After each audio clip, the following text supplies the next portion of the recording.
Tudo começou naquela quinta-feira, 11 de dezembro de 1952. Na cidade de Bergen, na Noruega, eu estava orando a Deus pela manhã em casa de um irmão na fé. Fiquei muito comovido. Veio-me uma revelação tão nítida como se eu a tivesse lido de um livro ou de um jornal. Naquela época eu não tinha em meus pensamentos algo especial que me chamasse a atenção sobre arrebatamento. Naquele momento senti que deveria escrever o que estava presenciando, mas quase não a considerei como revelação de Deus. Pensava tratar-se de um fruto de minha própria imaginação. Procurei esquecer escapando aqueles pensamentos, mas faltou-me tranquilidade. E para resolver o dilema, orei a Deus. Senhor, não posso me lembrar de tudo, mas se for de tua vontade, revela-me novamente e eu publicarei esse acontecimento.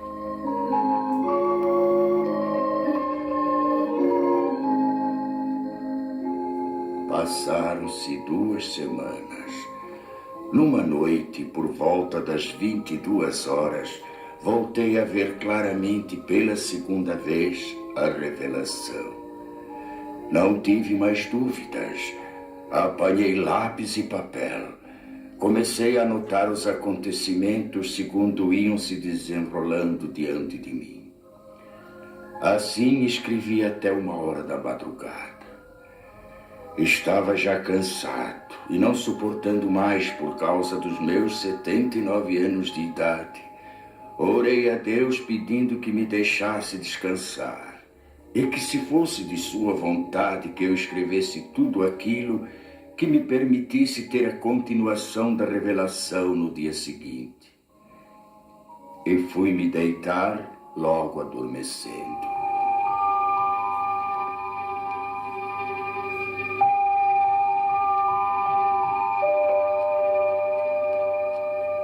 Por uma noite, depois de uma semana, como nas vezes anteriores, veio a mim o restante da revelação, começando exatamente onde havia sido interrompida.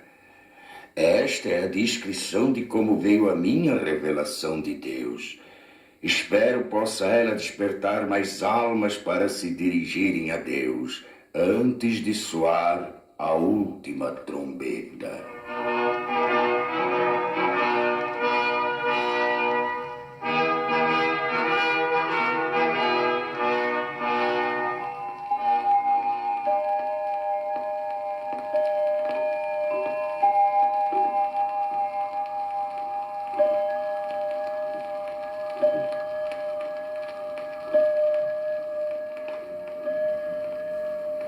Nove horas da manhã. A esposa de André, sozinha em sua casa, escuta um programa radiofônico especial para crianças. Ela aprecia tais programas, pois sempre falam sobre a palavra de Deus. Ela fica contente em saber que muitas crianças podem ouvir a palavra do Senhor.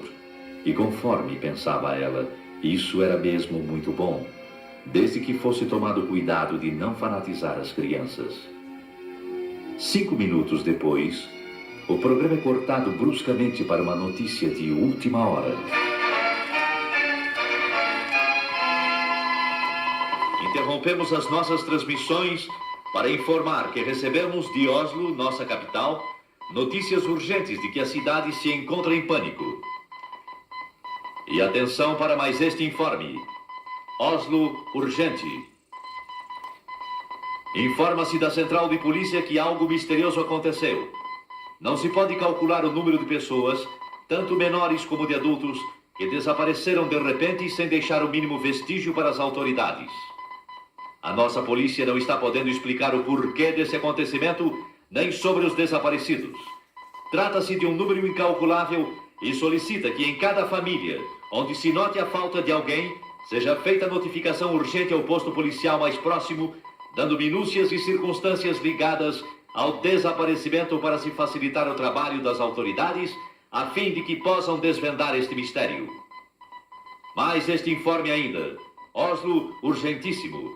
À medida que passam os minutos, surgem novas notícias, cada uma mais extraordinária do que as outras. Da praça central desta cidade, muitos comerciantes, em meio aos seus afazeres, servindo a freguesia, desapareceram.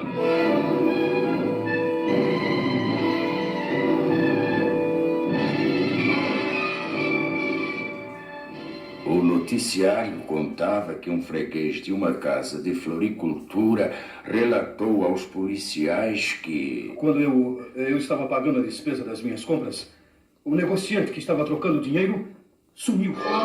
Sumiu sim, senhores. Sumiu e não se sabe para onde. Eu notei apenas que ouvi umas palavras semelhantes a... Glória a Jesus! Glória a Jesus! Glória a Jesus! Então eu não vi mais o negociante. Eu cheguei a esfregar os olhos. Aquilo era inacreditável. Tudo então parecia só uma leve neblina. Mas eu não tinha mais nada para ver.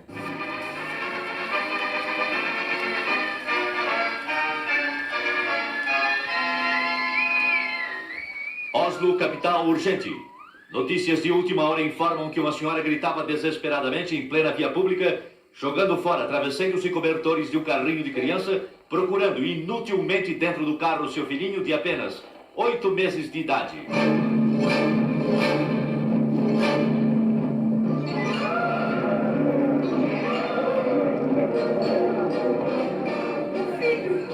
Meu filhinho! Onde está ele? Socorro! Ajudem-me! Alguém roubou meu filho! Ele estava há pouco deitadinho dentro do carro e já não está mais! Socorro! Meu filhinho desapareceu! Onde está a polícia? A polícia, entretanto, estava lá. Para quê? Que poderia fazer? Não é este o primeiro caso, senhoras e senhores ouvintes. De todos os lados surgem pessoas clamando pela ação policial, solicitando auxílio nas buscas de gente desaparecida. São pessoas que chegam chorando e gemendo. Um negociante, há poucos instantes, abandonou sua loja e, correndo rua abaixo a plenos pulmões, alarmava. Socorro! Socorro! Eu não sei como, mas 2 empregados de minha loja acabam de desaparecer!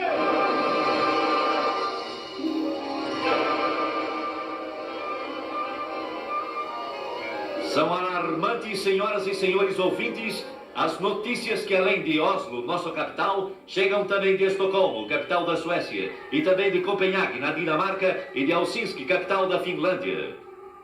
Que será o fim disso? De todas essas partes, os acontecimentos são iguais. Os desaparecimentos das pessoas são iguais. E de todo o interior do país chegam as mesmas indagações. O que é isso? O que é isso? O que é isso? O que é isso? O que é isso?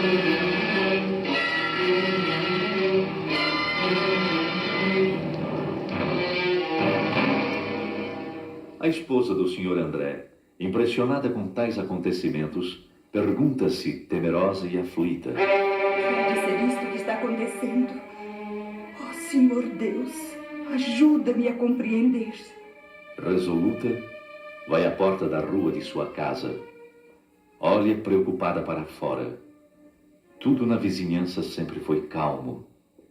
Nem bem chegou ali, e então... O que se passa? Mas aquela é a senhora Hallam, e vem vindo desesperada chamar pela Ruth. A senhora não viu alguma pessoa desconhecida passar por aqui? Não vi. Por quê? Eu estou tão desesperada. O que aconteceu? Alguém roubou Ruth, minha filhinha. A minha querida Rutinha. Mas onde é que ela estava, senhora? Não a encontro mais. E há poucos momentos ela estava sentada na escada enquanto eu cuidava do jardim. Tive que ficar espantada quando, olhando para ela, não a vi mais. Mas como? Apenas então notei como que um vulto rápido subia pela parede. Olhei para os lados, para cima, e não a vi mais. O que é isso? Não sei mais o que fazer. Oh, Deus, me ajude a encontrar a minha filha querida. Ruth! Ruth, minha filha! Onde está minha filha? O que foi feito dela? Eu quero a minha Ruth! Pobre senhora Hallam, como está sofrendo. Estou perplexa com este acontecido. E é igualzinho ao que o rádio está anunciando. Mas que é aquilo? É o meu marido, sim. É o André, e vem vindo apressado como que de volta para casa. O que aconteceu, André? Você chegando em casa a esta hora, tão cedo. São apenas 9h30 da manhã. Oh, minha querida esposa, eu nem sei como lhe explicar. O que foi que houve? Algo muito estranho está acontecendo. Muito estranho. Lá na oficina a confusão é geral. Por quê? Ninguém entende mais nada. De um momento para o outro, alguns colegas desapareceram. O quê? Como se tivesse combinado, entende? Desapareceram sem nenhum aviso. As máquinas estão paradas. O que é isto, meu Deus? Como é que pode, André? Nós pensamos primeiramente em tratar-se de algum desastre. E então começamos a procurar pelos colegas. E nada? Não encontramos nem vestígios deles. Absolutamente nada, André. Absolutamente. E enquanto estávamos a nos entreolhar uns para os outros, ficamos espantados. Quem? Com o que, André? Um dos colegas nossos começou a gritar e a chorar. Era justamente aquele companheiro que sempre dizia ser crente em Jesus e ia constantemente à igreja. O que é que ele dizia? Falava desta maneira: agora sim. Agora foi. Já não há mais jeito. Ah, como é triste. O que farei agora? Foi Jesus. Sim, foi ele que veio buscar o seu povo e eu fui exilado. Que farei? E então caía num pranto desesperado. Você, André? Eu lhe disse para que se calasse, que não falasse tolices. Mas qual? Ele continuou a gritar e eram horríveis os seus gritos. É inacreditável. Enquanto ele continuava a gritar, tivemos a nossa atenção voltada para os outros que ficaram nas mesmas condições.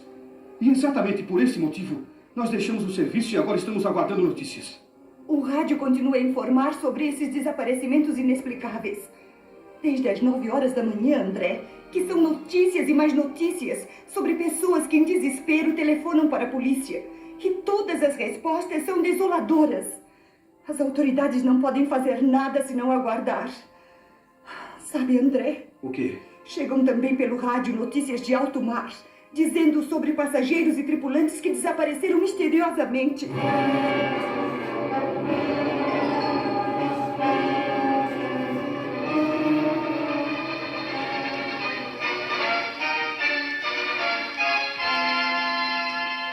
Notícias de última hora. Da maternidade desapareceram todas as crianças recém-nascidas. As mães destas crianças gemem de dor e tristeza e espanto. Médicos, enfermeiras, assistentes estão perplexos, inclusive pelo motivo de estarem faltando também alguns de seus colegas. Acertem seus relógios, exatamente 11h da manhã. Notícias de Londres anunciam que desde as 9h da manhã, os comunicados recebidos de toda a Inglaterra dão conta do inexplicável desaparecimento de pessoas de toda classe social e idade, da mesma maneira, sem explicação alguma. Sabe-se em todo esse mistério que diversos pastores e sacerdotes chamaram os membros de suas igrejas e notaram que os que desapareceram eram justamente os mais piedosos e obedientes a Deus, os mais fiéis nas suas orações, os que dificilmente faltavam aos cultos. Um dos pastores, entre os mais conhecidos de grande igreja, expediu um comunicado convocando todos os seus auxiliares para uma reunião que deverá ser realizada ainda nesta noite.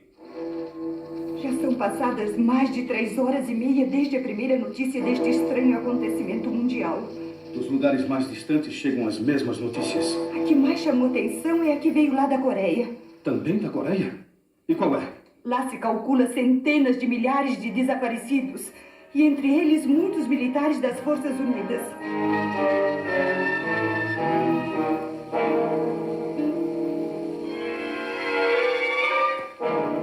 É totalmente impossível descrever o que se tem passado nas últimas horas.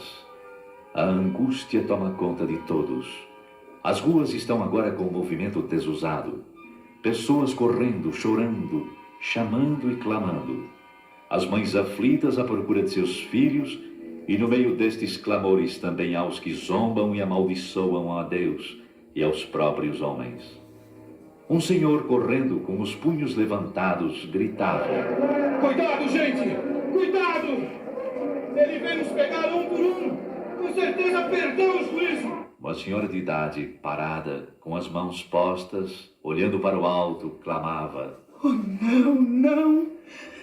Nós não estávamos prontos para subir com ele. E ele veio e eu não subi.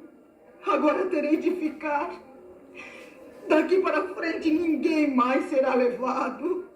Ó Senhor Jesus, ó Jesus, ajudai-nos. Eu sei, bem sei, não adianta mais. E eu que sempre fui religiosa durante toda a minha vida, mas que nunca pensei que ele viesse assim tão depressa. Oh, eu devia ter cuidado mais de minha vida espiritual. Eu devia ter cuidado mais de minha vida espiritual.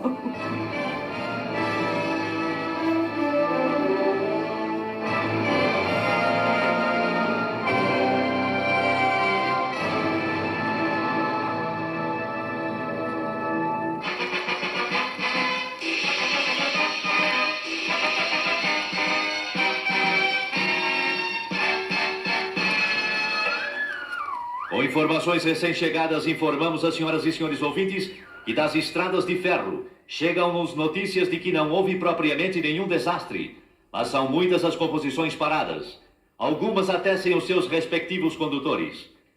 Todas as buscas feitas têm resultado em vão. Há também passageiros que desapareceram. É o mesmo nas estradas de rodagem. Alguns jornais da tarde não entraram em circulação. Perturbação e nervosismo têm dificultado os trabalhos das autoridades, que se esforçam para a complementação de um relatório exato do número de desaparecidos.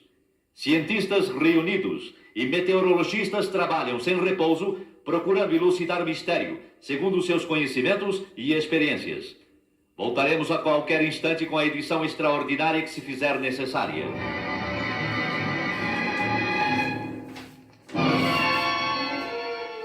Lá dos Estados Unidos da América do Norte chegam também notícias, primeiramente dos estados do leste. E que dizem elas? O fenômeno é o mesmo como aqui na Noruega. Lá aconteceram desastres graves, com perdas de muitas vidas. Os jornais prometem dar informações mais claras sobre tais acontecimentos nas edições de amanhã. Vamos aguardar agora o noticiário radiofônico das 20 horas.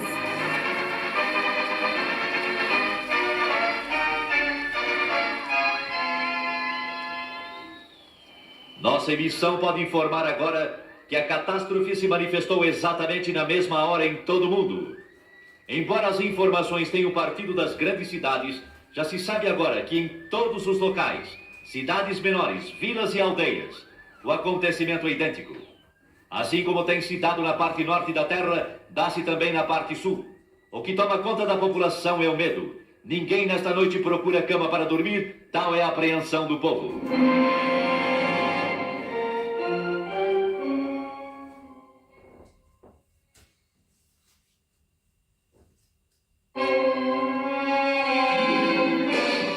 São histéricas as discussões nas ruas por causa de parentes e amigos desaparecidos. Eu sei, eu bem sei. Entre a confusão, suscita-se no meio do povo que tais acontecimentos devem ter qualquer relação com os crentes ou com os evangélicos. Ou ainda, como costumo dizer, com os religiosos. Se é assim, como é que se explica agora? Cada pessoa que possuía parentes evangélicos, justamente aqueles que eram os mais fanáticos ou mais fervorosos, são os que desapareceram. Um senhor que trabalha numa cervejaria falou: eu creio que tudo isto tem qualquer coisa com os crentes. Pois conheço um senhor de nome Hans Rosen, e ele sempre esteve em meu serviço pregando a palavra de Deus. Volta e meia ele dizia que Jesus viria breve para levá-lo, juntamente com os que acreditam no poder de Deus. E agora acabo de ter notícias que ele também não se encontra mais aqui. E tais palavras foram confirmadas? Foram exatamente. Um outro homem também falou. É verdade. Nós tínhamos como colega uma pessoa que falava a mesma coisa. E agora o seu nome também está na lista dos desaparecidos. E na tal de reunião onde você estava por acaso, alguém protestou? É claro que sim. Alguém disse em voz alta: é necessário que as autoridades proíbam agora a leitura da Bíblia e reuniões cristãs, para que assim evitemos que novamente aconteça o mesmo. E em resposta a essas palavras? Em resposta a elas, o senhor disse: não há mais perigo. Nunca mais vai acontecer coisa igual. Esses crentes que nós chamávamos fanáticos tinham razão. Eles nos falaram de Cristo e esperavam a volta de Jesus para buscá-los. Ai de nós, meu povo, que não demos atenção para eles. Com eles estaremos melhor do que sermos obrigados a ficar nesse caos que já começou. E que digo mais, vai ser pior. Palavras essas que me causam profunda comoção, acredite.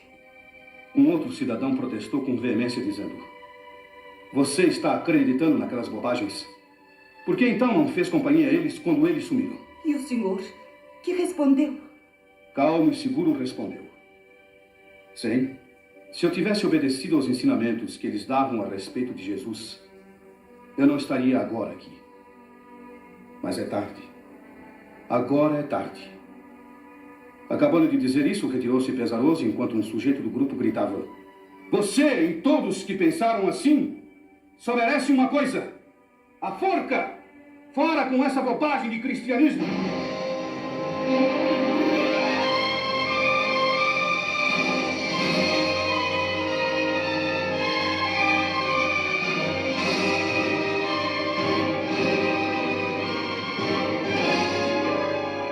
No dia seguinte, nem o rádio podia dar informações para esclarecimento do grande mistério. Apenas continuavam as notícias vindas de longe. Dos campos, missionários falavam tais notícias do desaparecimento em massa. Poucos membros de igrejas foram os que ficaram. Naquela noite marcada para a reunião dos pastores e pregadores, a presença era boa, mas o número dos que faltavam era considerável. O ambiente estava triste, pesado mesmo. Os corações estavam como que congelados. Durante a reunião, mais do que um se manifestou demonstrando desespero extremo. Todos estavam de acordo a respeito do que havia acontecido. Sim, era a grande verdade. Santos tinham sido arrebatados da terra.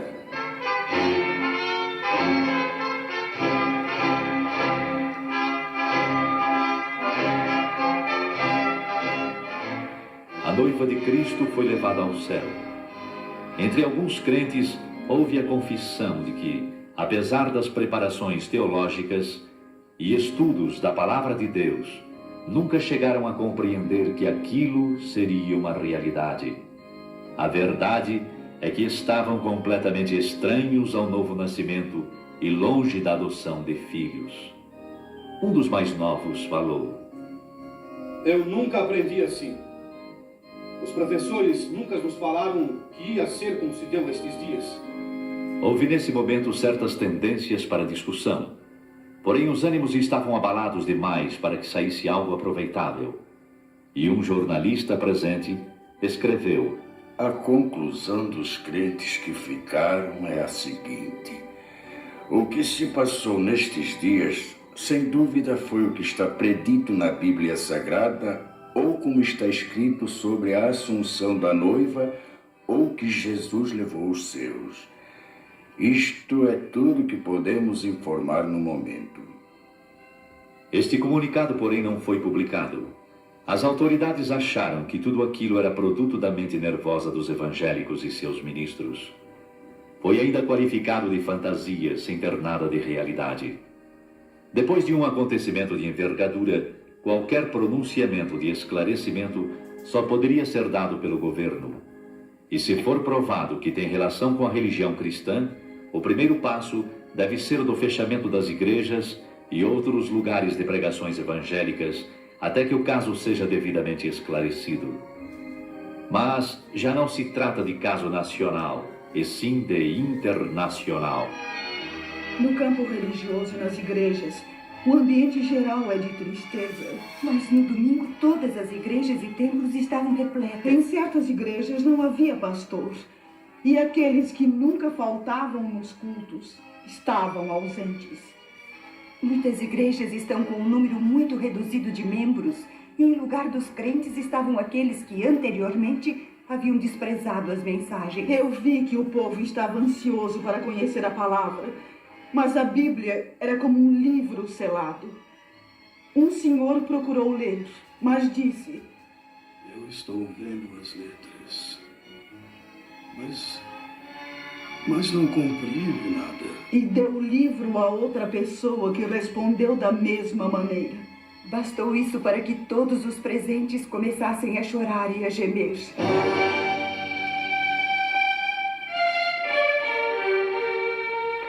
Mas a população em geral culpava os religiosos por tão grande calamidade. Tudo isso tem acontecido unicamente por causa dos crentes. Sim, é isso mesmo. Esta praga tem vindo sobre nós unicamente por causa deles. Vamos até a igreja e vejamos o que podem eles nos explicar. E a explicação dos que ficaram foi simples, triste e com poucas palavras. O tempo da graça terminou. Mais algumas palavras e no culto iniciou-se a confusão, bem como em todas as reuniões realizadas para tais esclarecimentos. Alguns, levantando-se, começavam a culpar o pregador. A culpa é sua! Muitos não subiram porque você nunca esclareceu como deveria fazer, anunciando que a vinda de Jesus estava perto. Nunca esclareceu que devíamos ter um coração purificado e cheio do Espírito Santo. E que sempre deveríamos estar retos diante de Deus e também dos homens. Agora eu sei o que foi que me impediu de ir de encontro a Jesus. Foram justamente as mínimas coisas que eu julgava sem importância e que não me impediriam de ir ao céu. E eis que aqui estou. Tem misericórdia de mim. Oh, ajuda-me! Ajuda-me! Calem a boca. Eu fiz o meu dever. Fiz o meu dever e fiz mais ainda.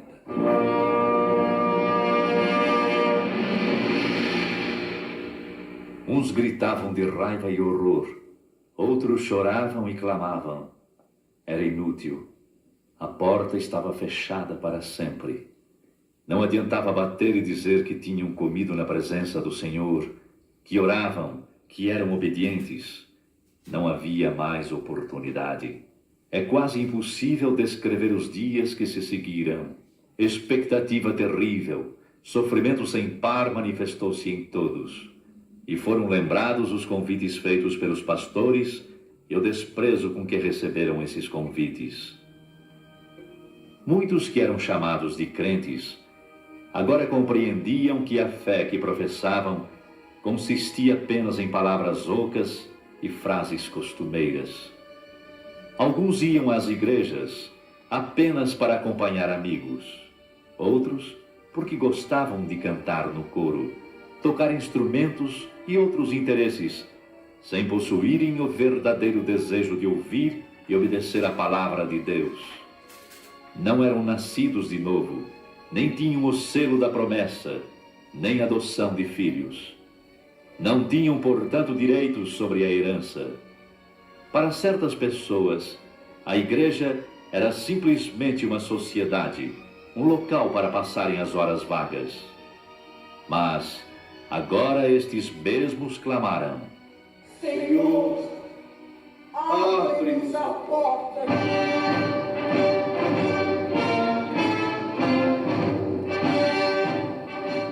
Para espanto e preocupação maior, surgem os rumores de que a Terceira Guerra Mundial está prestes a ser iniciada.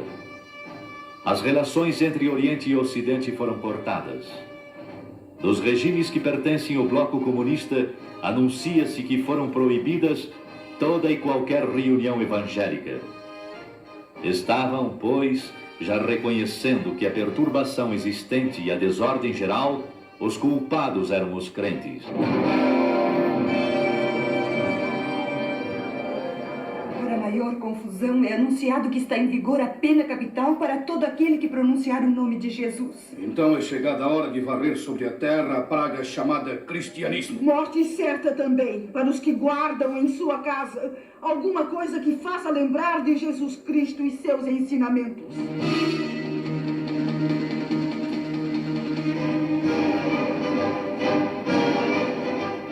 Nos países democráticos, demorou um pouco para que seguissem o exemplo comunista.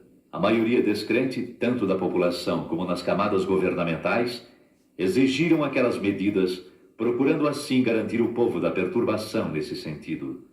Foi, pois, aprovado em todos os cantos da terra a mesma lei, ou seja, Morte para os chamados crentes. Bastará pronunciar o nome de Jesus para sofrer a pena capital.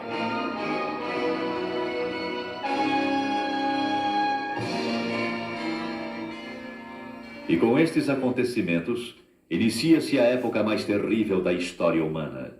Uma grande parte dos crentes que ficaram, continuando a clamar o nome do Senhor Jesus e não obedecendo às autoridades, foram presos e julgados ditatorialmente. Só escapariam se aceitassem as condições impostas pelas autoridades. Se vocês maldizerem o nome de Jesus, negando-o, então salvarão suas vidas e a vida daqueles a quem amam. Para a perplexidade das autoridades, milhares ficaram firmes no propósito de testificarem que eram de Jesus e não o negariam, qualquer que fosse o resultado. Agora, Satanás estava demonstrando que verdadeiramente estava agindo sobre a face da terra. Ai dos que habitam sobre a terra. Uma parte grande desses novos crentes não resistiram às ameaças e aflições. Negaram a fé. Negaram o Cristo. O mundo inteiro está no maligno. Todo o mundo jaz no maligno. As nações chegaram neste momento a ter uma só ideia e a colocá-la em prática. Exterminar com o cristianismo e extingui-lo para sempre. O príncipe deste mundo toma poder completo. E filhos acusando seus pais, entregando-os para morrerem. E assim a Escritura, segundo São Lucas 21:16, se cumpriu quando diz: E até pelos pais, irmãos, parentes e amigos sereis entregues e matarão alguns de vós. E por todos sereis aborrecidos por amor do meu nome. Faltam palavras para as demais cenas horrendas que se desenrolaram, mas no livro do Apocalipse, Deus revelou os ais e as pragas que hão de vir. E o clamor destes infelizes continuava, segundo São Mateus 24:22. Senhor, Senhor, venha abreviar estes dias.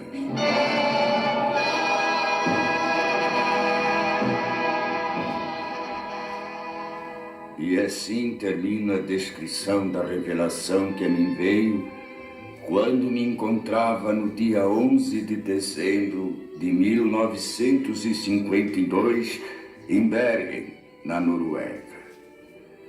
Ao irmão em Cristo, ao amigo, lembro: prepara-te para o encontro com Deus, para que não aconteça de seres deixado quando o Senhor vier buscar a sua igreja. A noiva hoje mesmo procura a face do Todo-Poderoso e pede, com o coração quebrantado e contrito, que a graça e a luz te sejam concedidas pelo Espírito Santo. Amigo, enquanto estamos no dia chamado hoje, a oportunidade de aceitares as grandes verdades e obedecê-las. Ainda hoje, irmão, podes ser selado junto com os que pertencem ao Senhor Jesus Cristo. Ele virá. Aguarda. Ele virá num abrir e fechar de olhos, arrebatar a sua igreja. Cuidado. Esta é a grande verdade. A última trombeta soará.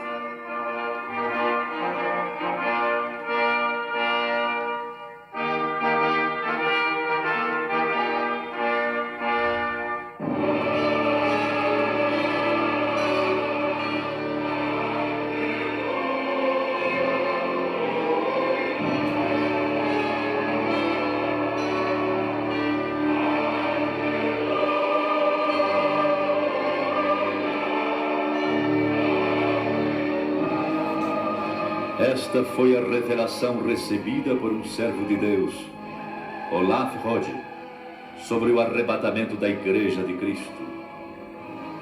Seu tradutor é o virtuoso missionário Erik Hjalmar Peterson, que lembra a todos esta seguinte advertência autêntica: A vida de Jesus está próxima. E como vai ser quando ele vier e os dias que se seguem? Podemos relembrar nestas poucas cenas que ouvimos, com todas as ocorrências, que milhares sejam despertados e se preparem para o grande dia da última trombeta.